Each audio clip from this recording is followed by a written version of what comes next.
Hello दोस्तों, मैं अमित श्रीवास्तव आज फिर लेकर आया हूँ आपके लिए एक नया चैप्टर का एक्सप्लेनेशन जिसका नाम है the lake isle of Innisfree, written by W B Yeats. तो चलिए दोस्तों, हम लोग lake isle of Innisfree का एक्सप्लेनेशन को समझते हैं। सबसे पहले आपको तो बता दूं कि आइल का मतलब आइलैंड होता है और इनिस फ्री एक प्लेस है स्कॉटलैंड में जो कि काफ़ी खूबसूरत है, फुल ऑफ नेचुरल ब्यूटी। और ऑथर ने उसी को डिस्क्राइब करने की कोशिश की है, जैसा कि आप पिक्चर में आप देख सकते हैं कितना ब्यूटीफुल प्लेस है। तो चलिए हम लोग देखते हैं फर्स्ट स्टैंजा को। I will arise and go now and go to Innisfree and I and a small cabin built there of clay and wattles made। आप देखेंगे मैंने क्ले और वैटल्स को हाईलाइट किया है। क्ले का मतलब मड होता है और सॉइल होता है, मिट्टी जिसको हम लोग बोलते हैं। और वैटल्स एक ट्विस्टेड स्टिक्स होता है, एक तरह का स्टिक होता है, जैसे बैम्बू स्टिक होता है ना, उसको हम लोग काट कर फेंसिंग करने के लिए, घेरने के लिए या घर कॉटेज बनाने के लिए हम लोग उसका इस्तेमाल करते हैं। तो वो वैटल्स यहाँ पे यूज किया गया है। 9 बीन रोज, बीन का मतलब एक वेजिटेबल है जो बीन्स हम लोग खाते हैं। रो का मतलब जो लाइन्स बोलते हैं, एक लाइन बना हुआ कतार। Will I have there a hive for the honeybee and live alone in the bee loud glade। Glade का यहाँ पर मैंने इसको हाईलाइट किया है। आप जैसा कि आप देख रहे हैं वर्ड मीनिंग में, मैंने ग्लेड का मतलब एक ओपन स्पेस होता है और लाउड का मतलब आप जानते हैं ढेर सारा नॉइस। तो मीनिंग समझ में आ गया। अब आपको लाइंस बहुत अच्छी तरह से समझ में आएगा। चलिए मैं कोशिश करता हूँ आपको समझाने की, बहुत ही आसान शब्द में और बहुत जल्द। In this stanza, the speaker expresses his desire to go to Innisfree, where he will build a small room made of clay and sticks।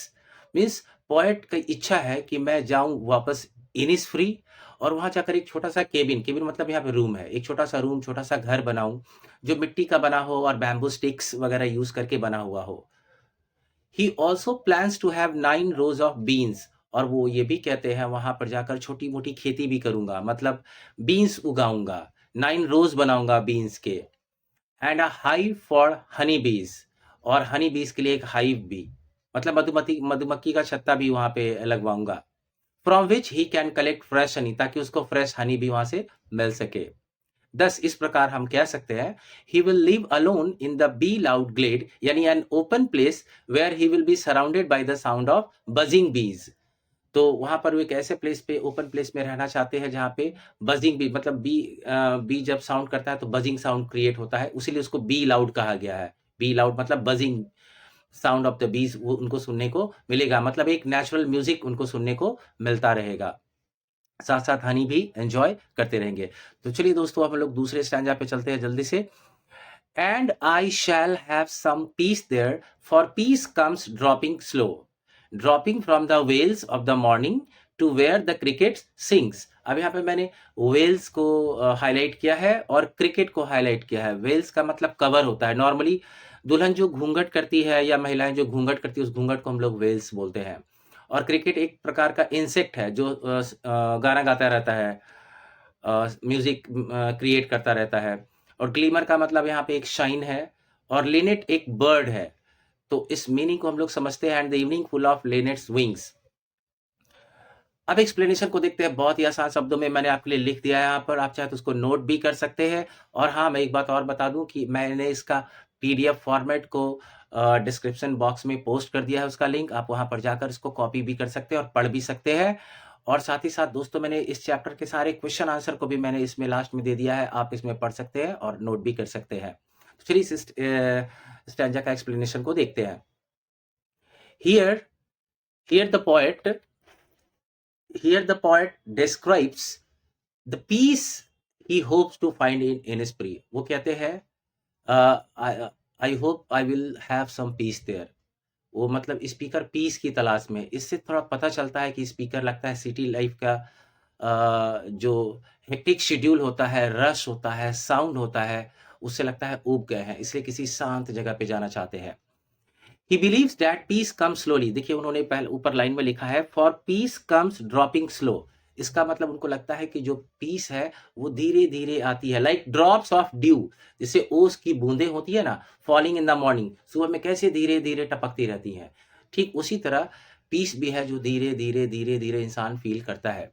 He associates this peace with the sound of cricket singing, और अपने इस piece को cricket की singing के साथ भी जोड़ते हैं, मतलब एक इंसेक्ट का सिंगिंग के साथ जोड़कर देखते हैं, which is a natural and Kameng sound. और जब वो क्रिकेट सिंग करता है, साउंड क्रिएट करता है, तो वो नेचुरल होता है और एक कामिंग साउंड होता है। और एक साउंड सिटी में भी होता है, गाड़ियों की आप आवाजें सुनते हैं, लाउड स्पीकर्स की, तो इनसे इंसान उससे बोर हो जाता है। तो ऑथर इसलिए कॉन्ट्रास्ट कर रहा है यहाँ पर, मतलब hectic and noisy city life का को कॉन्ट्रास्ट करना चाह रहा है peaceful and calm life in lake island of Innisfree. The speaker goes on to describe the different times of day in Innisfree. फिर आप देखेंगे उन्होंने थर्ड लाइन में लिखा है, there midnight's all a glimmer and noon a purple glow and evenings. अब उन्होंने midnight, noon और इवनिंग्स को यानी डिफरेंट टाइम्स ऑफ डे को यूज किया है। ऑथर कहना चाह रहे हैं एट मिड नाइट, आप देखेंगे वो कहते हैं at mid night the twinkling in the sky gives him immense pleasure. मतलब वहां पे ग्लीमर का वर्ड मतलब शाइन, शाइन क्या कर रहा है, रात में शाइनिंग क्या हो सकती है, सिर्फ स्टार्स की। तो रात में जो तारे टिमटिम आते हैं उनसे भी ऑथर को एक बहुत ही स्मूथ एहसास होता है और इमेंस प्लेजर मतलब ढेर सारी खुशियां उनको मिलती है।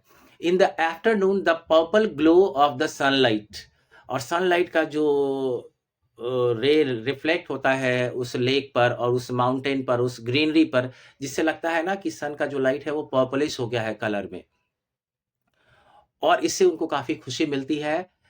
In the evening he enjoys the scene of linnet birds, और शाम में जो लीनेट एक तरह का स्मॉल बर्ड्स है, सिंगिंग बर्ड्स होती हैं, अब ये मूव करते रहती हैं वापस अपने घोंसलों की तरफ, अपने नेस्ट की तरफ आती रहती हैं।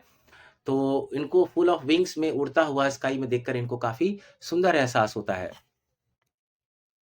चलिए हम लोग आगे देखते हैं लास्ट स्टैंजा में। I will arise and go now, for always night and day I hear the lake water lapping with low sounds by the shore. While I stand on the roadway or on the pavement's grey, I hear it in the deep heart's core.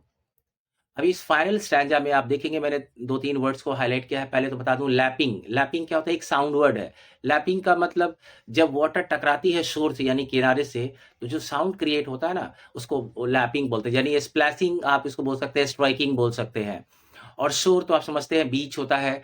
और payments क्या होता है, एक footpath होता है, एक paved path होता है for the use of pedestrians, जहाँ पे पैदल चलने वाले लोग चलते हैं, जिस पर located at the side of a road, तो इसको हम लोग पेवमेंट कहते हैं। तो चलिए इसके एक्सप्लेनेशन को हम लोग अच्छी तरह समझते हैं। In this final stanza the speaker is firm to go to Innisfree, मतलब इस लाइन में वो दिखाते हैं कि अब मैं तो जाऊंगा ही, यानी कि ही इज नाउ डिटर्मिन्ड, वो सोच लिया, उन्होंने इरादा कर लिया कि मुझे जाना है। वेदर इट इज डे और नाइट, चाहे दिन हो या रात हो, he hear the sound of the lake water hitting against the shore, मतलब दिन हो चाहे रात हो, उनको लगता है हमेशा ना इनिस्फ्री का वो जो लेक का जो साउंड है जब किनारे से टकराता है तो उनको बार बार वो साउंड जैसे लग रहा है उनको दिल में, उनके मन में उसको सुनाई दे रहा हो। This is a sound that is familiar and comforting to the speaker, उस स्पीकर को लगता है कि इस साउंड से मैं काफी फेमिलियर हूँ और मुझे काफी सुकून देता है ये sound. Even when he is on the roadway or on the grey pavement, he hears the sound deep inside his heart. अगर मान लो वो पेवमेंट पे खड़ा हो या रोड पे कहीं खड़ा हो, अपने सिटी के बिजी लाइफ में कहीं जा रहा हो, तो वहां भी उसके मन में, उसके दिल में वो साउंड उनको याद आती रहती है लेक आइल ऑफ इनिस्फ्री की।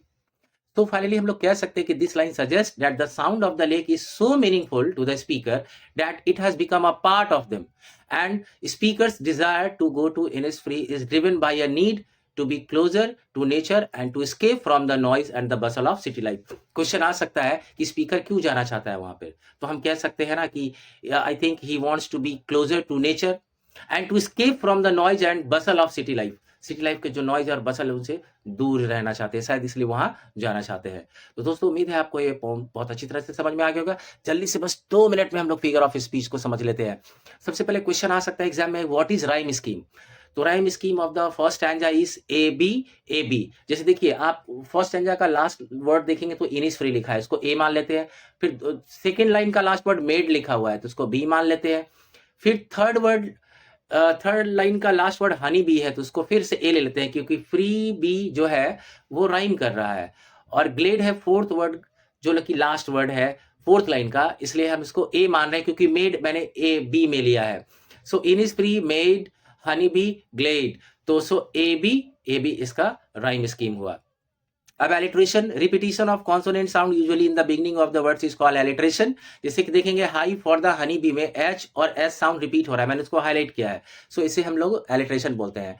फिर आप देखेंगे assonance, repetition of vowel sound is called assonance. जैसे कि आई will arise and go now में आई और अराइज में मैंने आई दोनों को हाईलाइट किया है, तो आई यहाँ पे भी साउंड आ रहा है, वहां पे भी अराइज में भी आई साउंड आ रहा है, तो ऐसे वाउल साउंड का रिपीटेशन को हम लोग एजोनेंस कहते हैं। अब पर्सोनिफिकेशन पे चलते हैं। Giving human qualities to non human beings, यानी कि जब भी हम लोग नॉन ह्यूमन बींग्स को ह्यूमन बींग्स का कैरेक्टरिस्टिक दिखाते हैं और उनकी क्वालिटीज को शो कराते हैं, तो ऐसे टर्म को हम लोग पर्सोनिफिकेशन बोलते हैं। आप ध्यान से देखिए, आपकी जगह पे एक लाइन लिखा हुआ था पोम में, morning veils of the morning, तो morning has been personified here, she lifts her veil of mist to reveal her bright face. Author कहना चाह रहे हैं, आप घूंघट तो इंसान पहनता है, महिलाएं लगाती हैं, तो मॉर्निंग का तो वेल हो नहीं सकता, तो मॉर्निंग को इंसानों की तरह दिखाया गया है। बेसिकली ऑथर कहना चाह रहे हैं कि जिस तरह एक महिलाएं अपनी घूंघट को उठाती हैं और अपने ब्राइट फेस को दिखाती हैं, ठीक उसी तरह मॉर्निंग अपने वेल को हटाता है। वेल क्या होता है, यहाँ पे मिस्ट है, कोहरा समझते हैं, फॉग, तो फॉग हो गया, समझिए कि मॉर्निंग का वेल हो गया, वो जो सुबह को घेर के रखे हुए है, कवर करके रखा हुआ है, और वो कोहरा जैसे ही खत्म होता है तो bright face of the morning हमारे सामने आता है। सो ऑथर ने यहाँ पर इसको पर्सोनिफिकेशन की तरह यूज किया है। अब हम लोग मेटाफर चलते हैं। Direct comparison between two unlike things without using words like और एज इज कॉल्ड मेटाफर। जैसे कि वेल्स ऑफ द मॉर्निंग में मेटाफर भी है। क्यों? The white mist of the morning has been compare to a lady's veil, क्योंकि यहाँ पर वेल का मतलब मिस्ट है, कोहरा है, फॉग है, जिसको लेडी के वेल से कंपेयर किया गया। सो हम लोग इसको मेटाफर भी कह सकते हैं। एक पर्टिकुलर लाइन में 4-5 भी फिगर ऑफ स्पीच यूज किए जा सकते हैं। अब हम लोग चलते हैं ओनोमेटोपोइया पे। A word that represents the sound it makes. Sound word जितने भी होते हैं ना, जैसे पीटर, पैटर, लैपिंग, ट्विचिंग, चर्पिंग, तो साउंड वर्ड्स होते हैं जो वो ओनोमेटोपोइया कहलाते हैं। सो लैपिंग यहाँ पे ओनोमेटोपोइया है।